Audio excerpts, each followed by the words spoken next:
Miss Coward Bunny is the origin of the Little Rascals TV series. Yeah, that's true. Yeah, very good. You see Krishna and everything, that's for sure.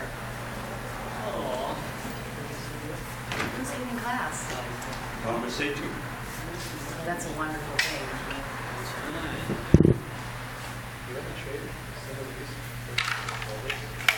That means I have to stay. I'm sorry? I said, that means I have to stay. Good, yeah. I wasn't going my wife, but okay.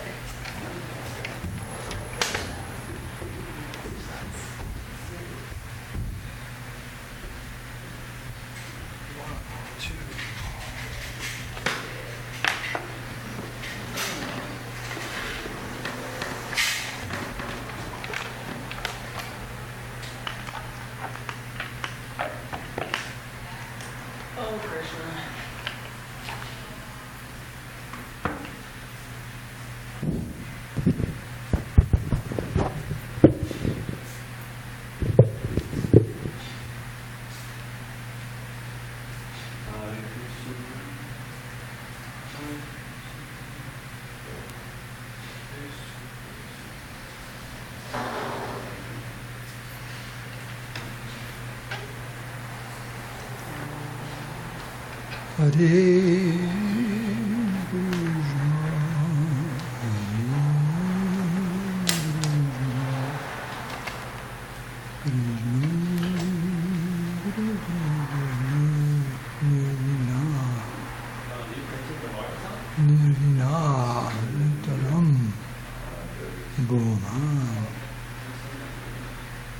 Sat Indriya.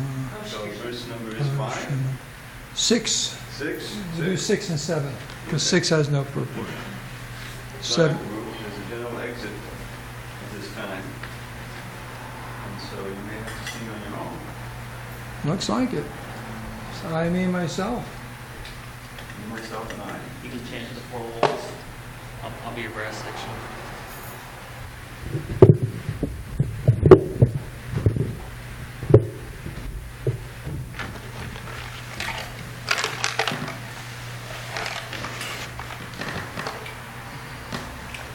Hare Krishna, Hare Krishna.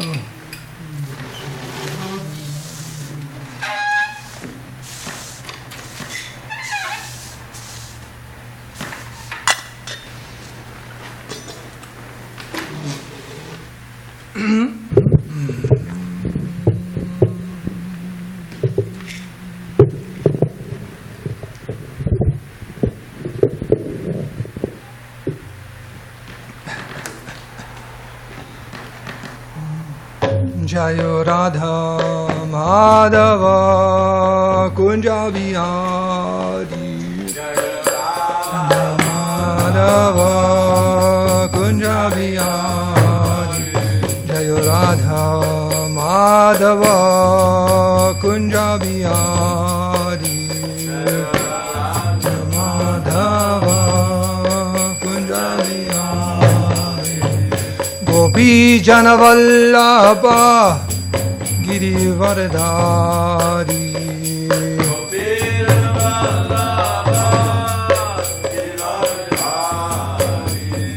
Gopi Janavallabha Girivardhari.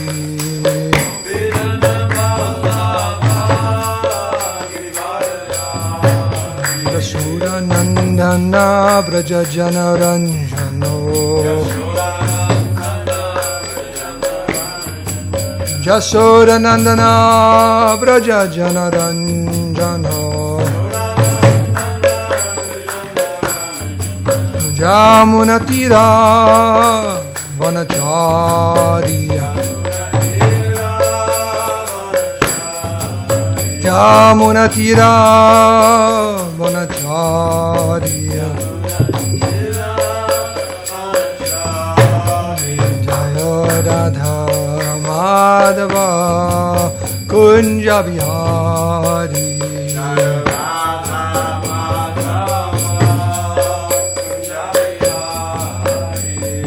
Gopi Janavallabha Girivardhari.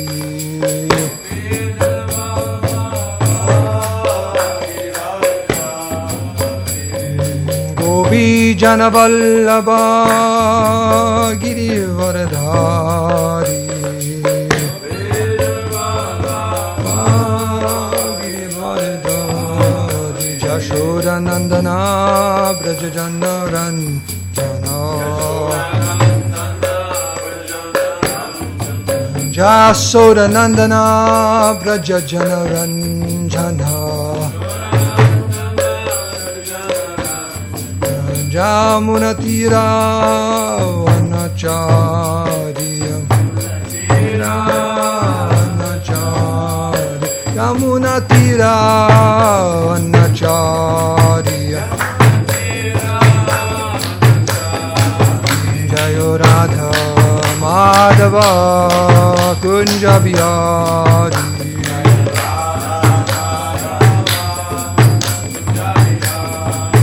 Jayo Radha Madhava Kunja Bihari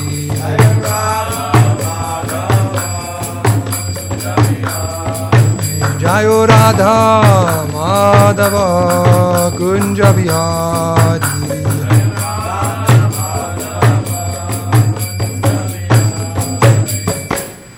Sri Radha Madhava ki Sri Radha Giridhari ki Gaura Premanandi Sisi Mad, His Divine Grace of Charanara Vinda Bhakti Bharata Swami Shri Bhupari ki Jai, Grandhara Srimad Bhagavatam ki Jai, Ananta Koti Vaishnava ki Jai. Gaura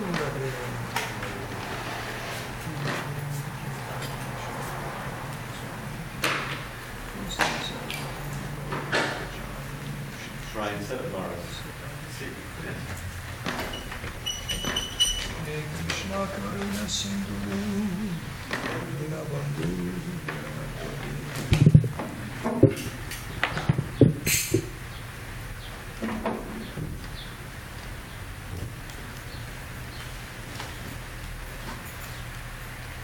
So this morning reading from Srimad Bhagavatam, 3rd Canto, chapter 25, verses 6 and 7. This is the pivotal verse, number 7. Devahuti approaches her son Kapila and asks for transcendental instruction. Om Namo Bhagavate Vasudevaya. Om Namo Bhagavate Vasudevaya. Om Namo Bhagavate Vasudevaya. Narayanam Namaskritam Naram Chaiva Narottamam Devim Saraswatim Vyasam Tato Jayamutirayat. That's the one. Tamasinam Akarmanam Tattvamargargra Darshanaham Swasutam Devahutyaha Dhatu Samsmarati Bachaha Tamasinam Karmanam Tattvamargagra Darshanam Swasutam Devahutyaha Dhatu Samsmarati Bachaha Tamasinam Karmanam Tattvamargagra Darshanam Swasutam Devahutyaha Dhatu Samsmarati Vachaha.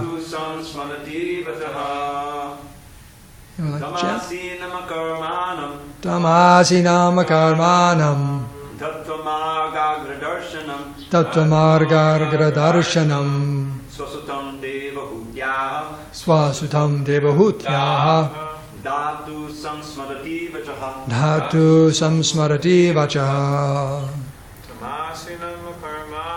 Tamasinam Karmanam Tattvamargagra Darshanam Swasutam Devahutyaha Dhatu Samsmarati Vachaha Tamasinam Akaranam Tamasinam Akarmanam Tattvamargagra Darshanam Swasutam Devahutyaha Dhatu Samsmarati Vachaha Dhatu Samsmarati Vachaha Tam asinam karmanam. Tamasinam Akarmanam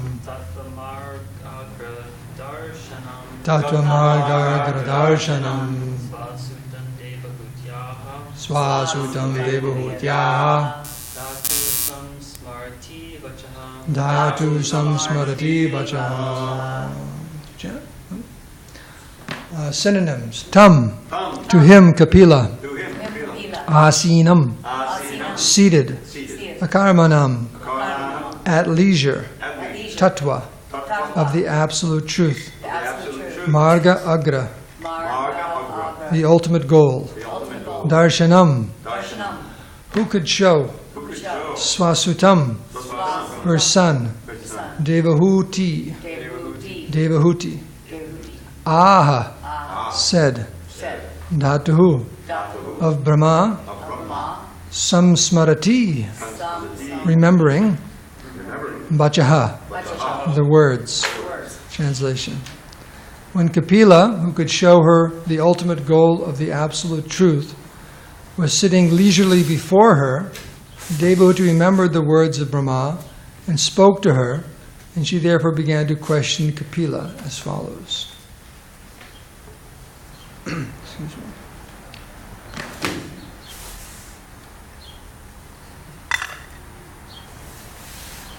Okay, text 7.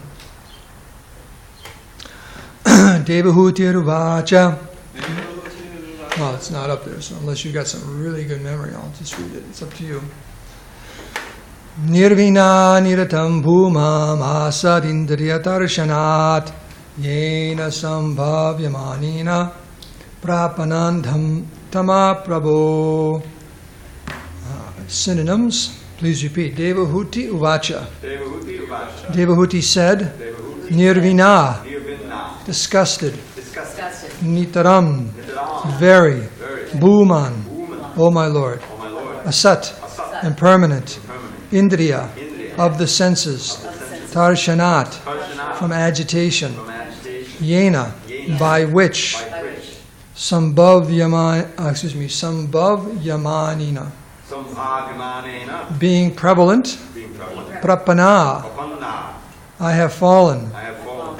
Andam tamaha, into the abyss of ignorance. Prabhu, O my Lord. Translation. Devahuti said, I am very sick of the disturbance caused by my material senses, for because of this disturbance, my Lord, I have fallen into the abyss of ignorance. Please repeat. Devahuti said, I am very sick of the disturbance caused by my material senses. For because of this sense disturbance, my Lord, I have fallen into the abyss of ignorance. Purport. Here the word asat indriya tarshanat is significant. Asat means impermanent, temporary, and indriya means senses. Thus, asat indriya tarshanat means from being agitated by the temporarily manifest senses of the material body. We are evolving through different statuses of material bodily existence, sometimes in a human body, sometimes in an animal body, and therefore the engagements of our material senses are always changing. Anything which changes is called temporary or asat. We should know that beyond these temporary senses are our permanent senses, which are now covered by the material body. The permanent senses, being contaminated by matter, are not acting properly. Devotional service therefore involves freeing the senses from this contamination. When the contamination is completely removed and the senses act in the purity of unalloyed Krishna consciousness, we have reached Shadindriya, or eternal sensory activities. Eternal sensory activities are called devotional service, whereas temporary sensory activities are called sense gratification. Unless one becomes tired of material sense gratification, there's no opportunity to hear transcendental messages from a person like Kapila. Devahuti expressed that she was tired. Now that her husband had left home, she wanted to get relief by hearing the instructions of Lord Kapila. Om Agyanti Mirandasya Gyananjana Salakaya Chaksulin Minitam Dena Taismai Sri Gurave Namaha Sri Krishna Chaitanya Prabhu Nityananda Shri Advaita Gadadhar Shivasari Gaura Bhaktivinoda Hare Krishna Krishna Krishna Hare Hare Hare Ram Ram Hare Hare. Devahutir Uvacha Nirvina Nitaram Bhumam Asarindriya Darshanat Yena Sambhav Yamanina Prapanandam Tama Prabhu. So most discussions on this level begin with a verse like this.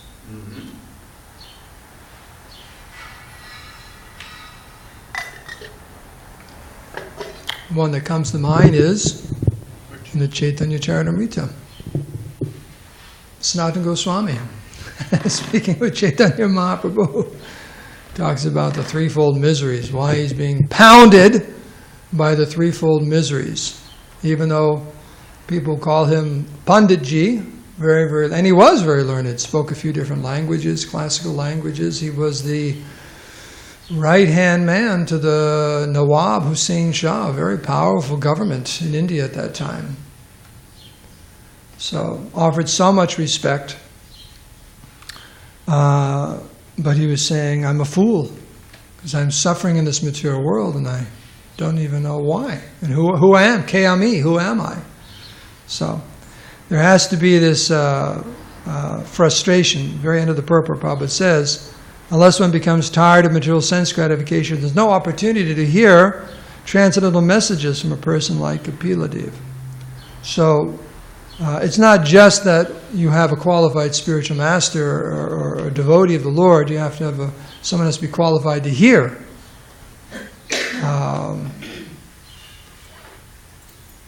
What is it?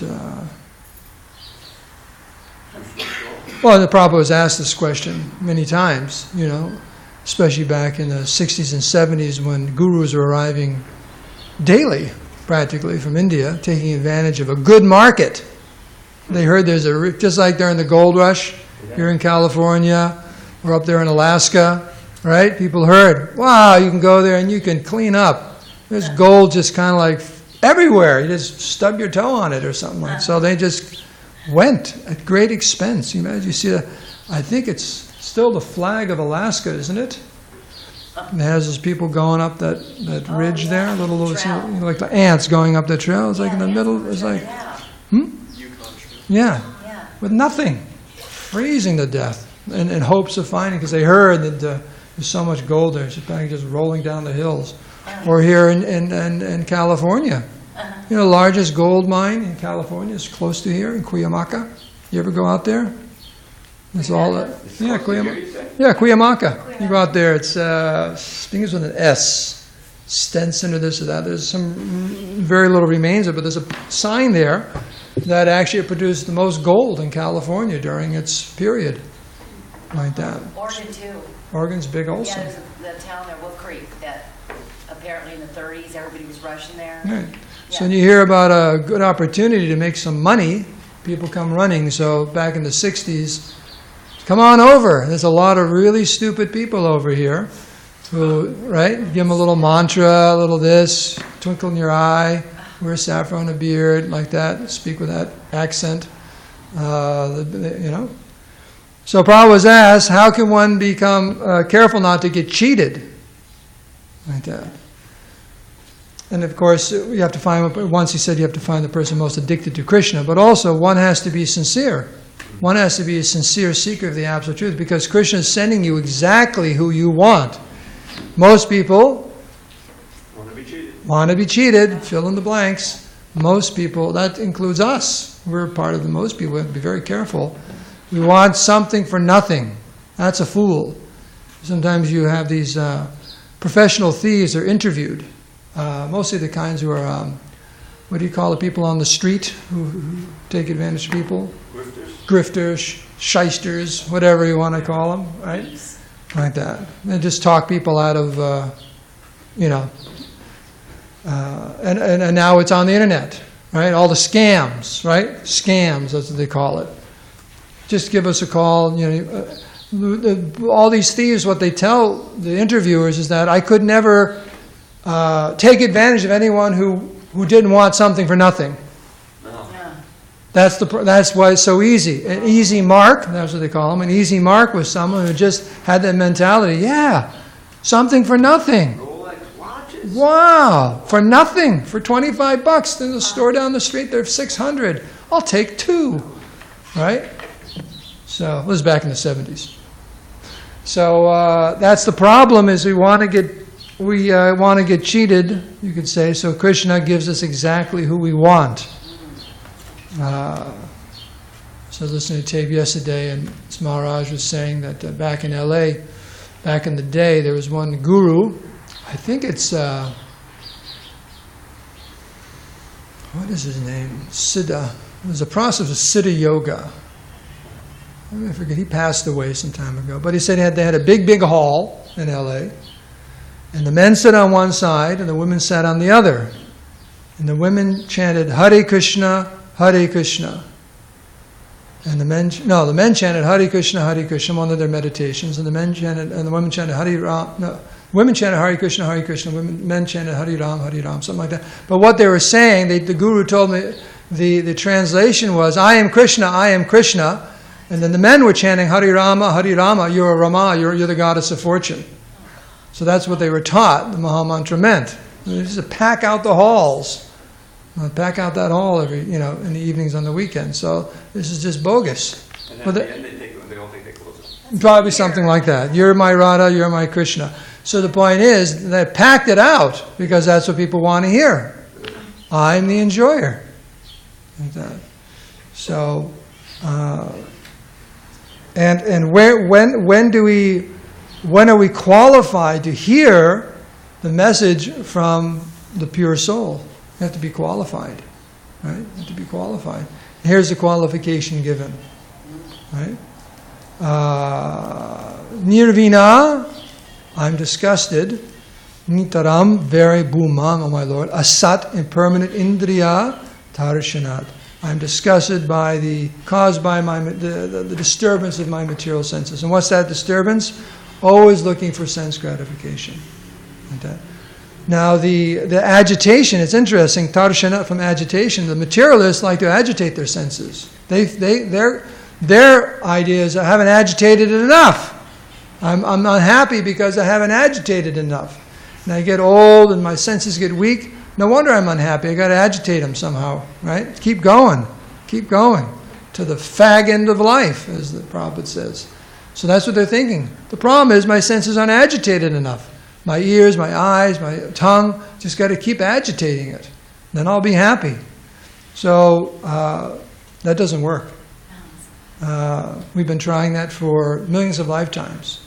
If you try something once or twice and it doesn't work, you might keep going. But how about if you try something 1,000,000 times and it doesn't work?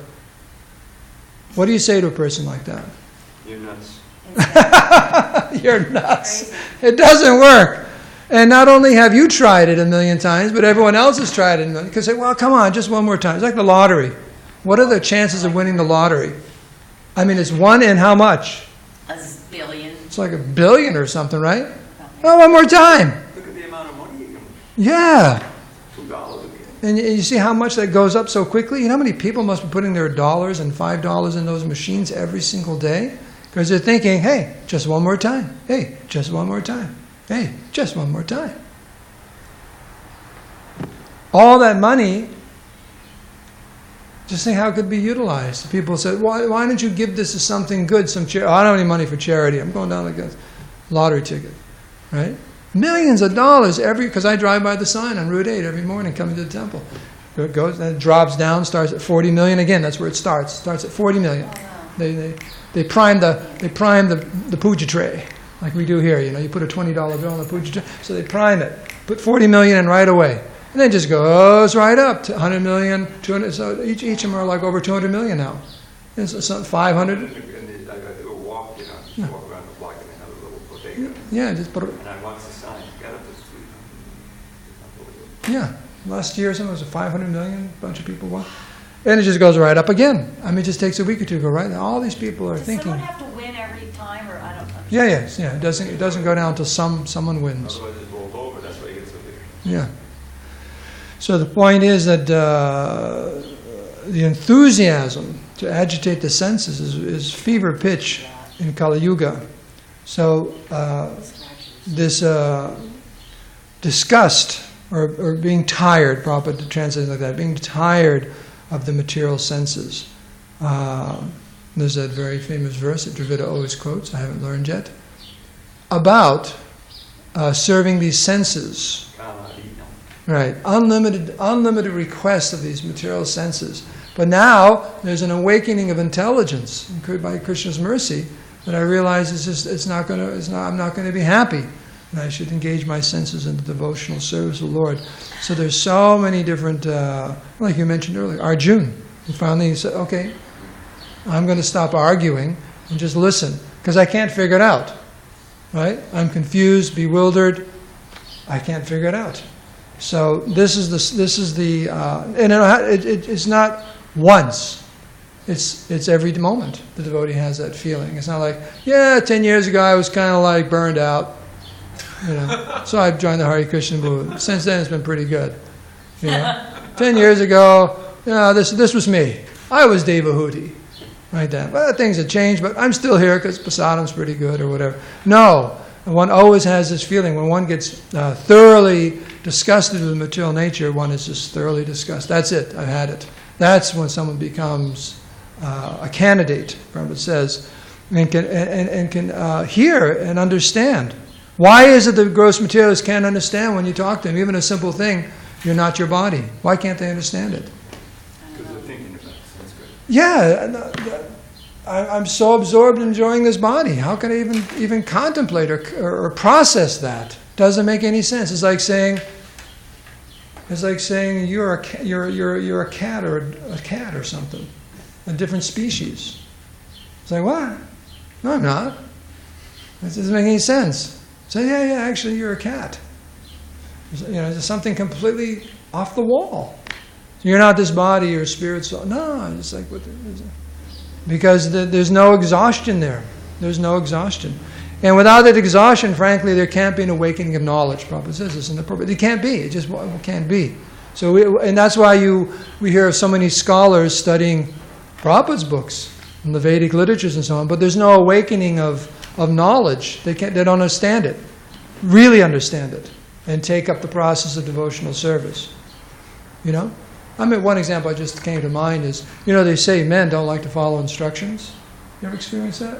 Yeah. They're like, If they're driving. yeah, they don't ask for directions. Right, they don't want to ask for directions. It's like very, very proud, right? Pride. It's like that. Oh, yeah, sure. Like that. Yeah. Just don't want to take good instruction. It's pride. Like that. If one, I can figure it out. Like that. And then you go around and around and around in circles. Like that. So when one's exhausted, understanding the great limitations of one's own intelligence and this endeavor for sense gratification, then one actually becomes ready. And when one is ready, what was that saying? When the disciple's ready, the guru appears. Like that. So even the guru's been there the whole time, then all of a sudden everything starts making a lot more sense in Krishna consciousness when we start feeling exhausted with material existence. So, of course, there is the philosophy, okay, I'm going to leave today, I'm going to go exhaust myself on sense gratification. I didn't get enough of it. I'm just going to go out and just have a good time. Right? I'm just going to burn myself out, then I'll come back and be very Krishna conscious. Now, what's wrong with that, Damodar? What's wrong with that philosophy?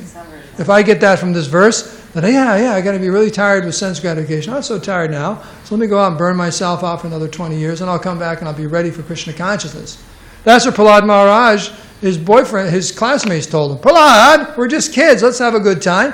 When we're old and dull and stupid and have not 1 ounce of energy left for sense gratification, then we'll take up Krishna consciousness. So what's wrong with that argument? Well, it's kind of like scratching an itch, or like adding oil to a fire. You can't really put out the fire with more oil. You know, so just gonna the desire for sense gratification is just gonna increase and intensify. Never satiated. It's never satiated. Dushparina alena cha. It's never, it burns like fire. It's never satiated.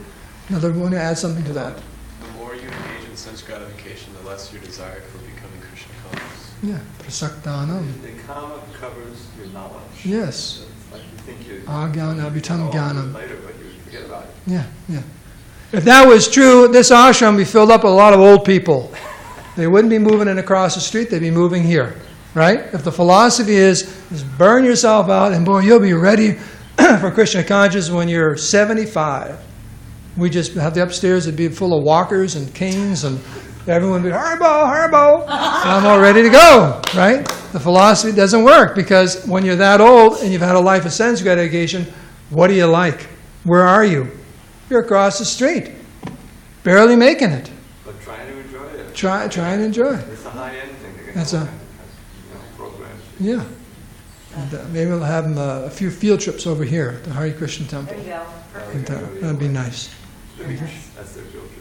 No, we'll have to head them off at the pass, like that, with some soft prasadam, because they can't chew because of all their dentures, like that. So all right, that philosophy, if it's true, all these old people would be moving into the ashram, but they don't. They're tired, but they still have the desire. It's not that deep, like that. They read this, they sing the songs of Bhaktivinoda Thakur.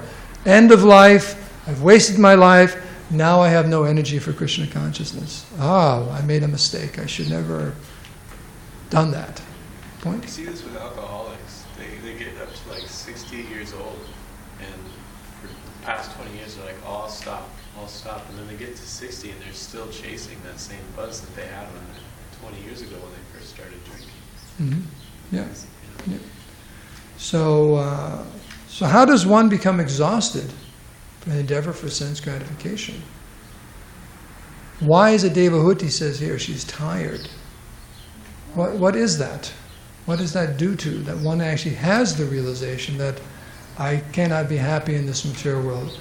What's that? Kinchana. Is that it? Kinchana? Kinchana is that you have the sense that you don't own anything. That's already... Niskinchanasya Bhagavan. One is just like, Bhagavan. one doesn't have a plan in this material world anymore. It's over. So, but where does that come from? It doesn't come from repeated, just try and enjoy. Where does that come from? Where does that awakening come from? Where does one get that?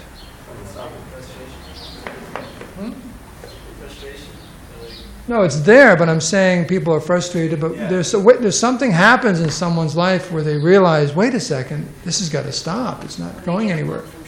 Yeah, well, it can come from an association with So like gyatu sukriti or something? the word. Get a book. Something. There's got to be something there. Like that. Of course, there's initial frustration because Krishna says in the Bhagavad Gita, there are 4 kinds of people who approach the Lord. What's one of them? Idly curious. Idly curious. I wonder what this is. It's another one. Distressed. Distressed. That's what we're talking about.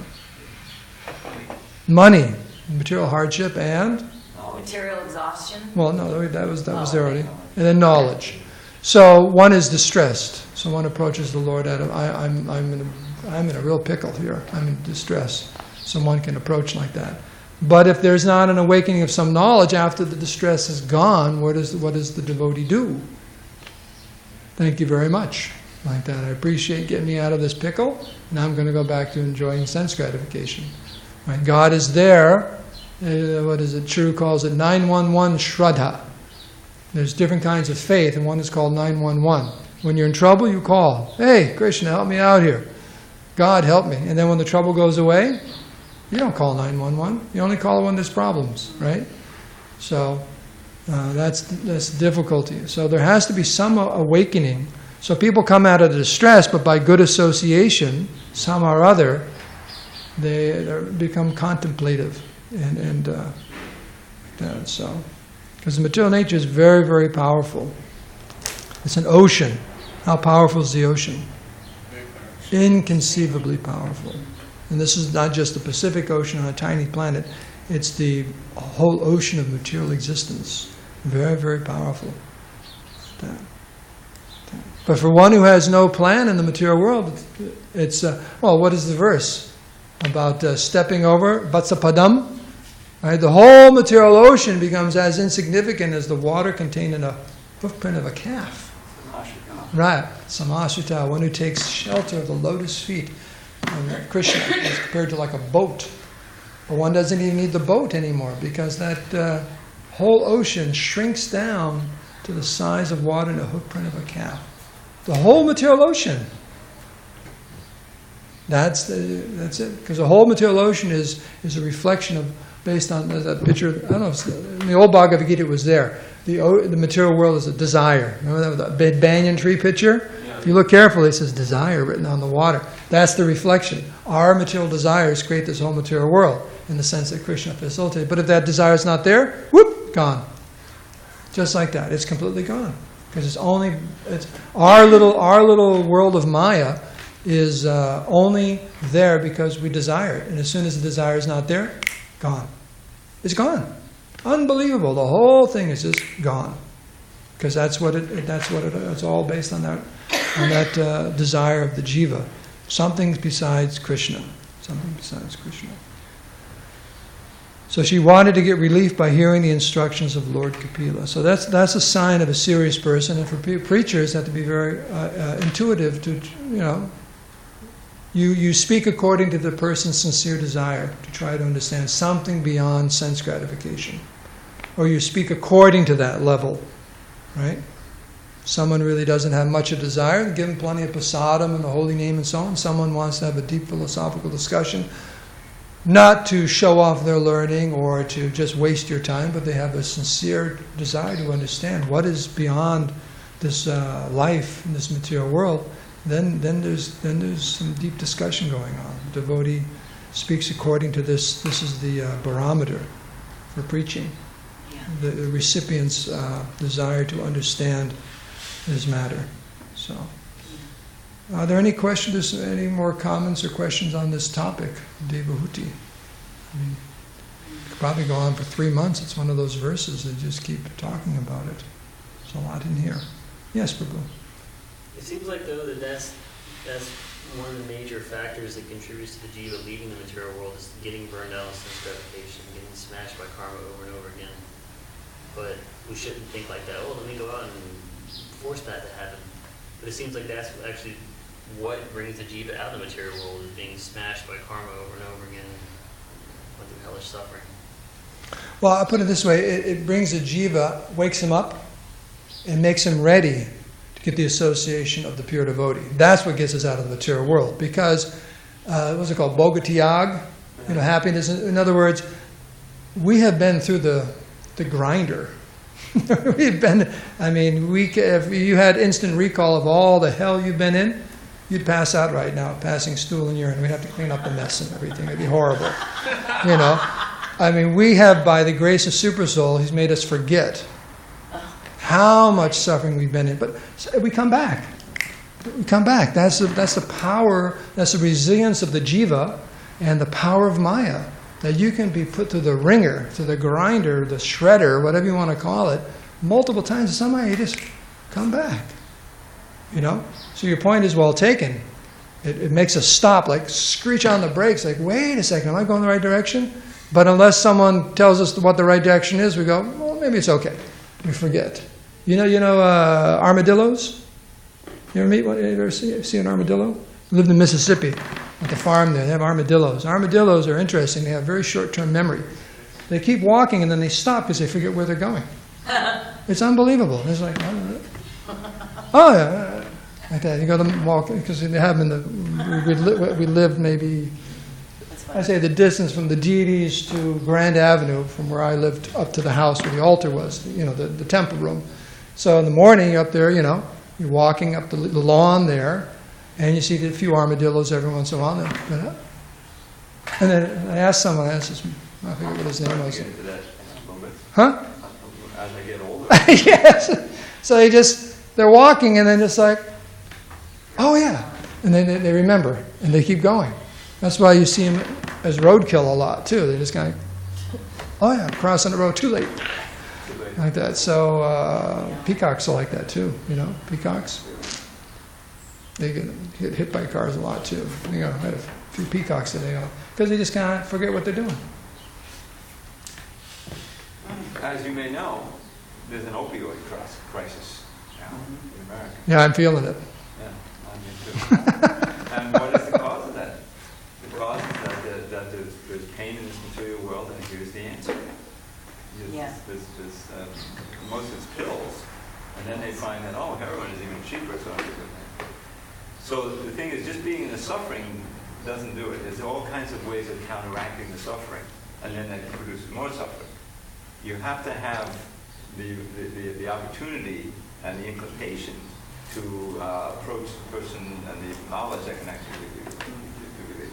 Because the suffering is going to be there all the time. But even Devahuti, she's got the great fortune due to her, situation of piety, that she's given birth to Kapila. And this is, she's taking shelter of her son, and, she's asked the perfect question.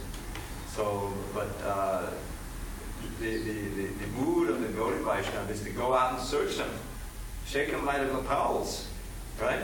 In other words, Prabhu says in one lecture, he said, we go out and we're going to bother them, because he's in Bombay, and they're saying that the chanting is a nuisance. It is our responsibility to become a nuisance. Get in people's face and try to somehow or other or the strategy of, come to the Hare Krishnas and enjoy prasadam, free prasadam. You cook it up so it's absolutely delicious. But in the process of doing it, they're getting purified, and they're hearing, so it's kind of a trick. Yeah. Because people have no idea how to actually relieve the misery. And that's part of Maya's trick. Oh, you can relieve it this way. Just zone out, go here, do this, buy this, and just this, somehow or other. And you just get deeper and deeper into the misery. So the two have to be there. The person in knowledge, the books and so forth, someone to give you the book, and the proper recipient. And then together they make it. Yes. And on an even deeper level, and Jaiva Dharma Bhaktivinoda Thakur says that what even qualifies a jiva for coming in contact with a pure devotee is like yata sukriti, accumulated over many lifetimes. Right. We have to go and create that for them, as you were saying. All these people that, I get to walk around, I usually say good morning, and then I give my Hare Krishna obeisance. But just giving me a good morning, I remember there's one devotee who used to always ask for the time. So sure, I'm going to give you the time. That's service. They've done service, but that may be the only service they do, but that's their guess. That's funny. Yeah. Driving at night, I'm going to light on. So we can end here. All glories to Srila Prabhupada. Srimad Bhagavatam ki jai, and Antakoti Vaishnava Vrinda ki jai. Jai.